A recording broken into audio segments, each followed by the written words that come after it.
With such a good content తో వచ్చాం మేము ఆ రోజు కూడా.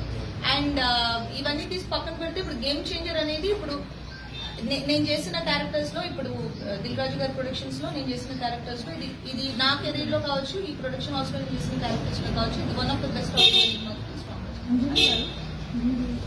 Black question.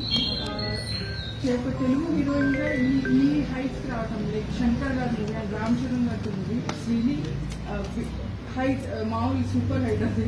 So how do you feel that? Because మన తెలుగు హీరోయిన్స్ గా మీరే ఫస్ట్ యాక్చువల్లీ ఇలాంటి achievement. How do you feel that?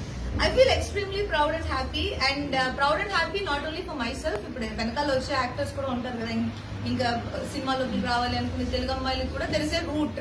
You just have to follow the proper route అనేదే నేను చెప్పాలనుకునేది. రూట్ ఉంది, కరెక్ట్ గా ఆ రూట్ ఏదో మనం చూసుకుని choice of movies, choice of scripts, నేను చాలా సార్లు మెన్షన్ చేశాను, choice of scripts is my strength అని నేను ఎప్పుడు అనుకునేది. ఈవెన్ గేమ్ చేంజర్ కి కూడా I was offered such a beautiful role. So I was very happy. It's a double dhamaka for me, and I'm working in such a under such a big direction, and also character character kuda baagundali. Just vachema poyam annattu vachina kuda peddaga impact undadu.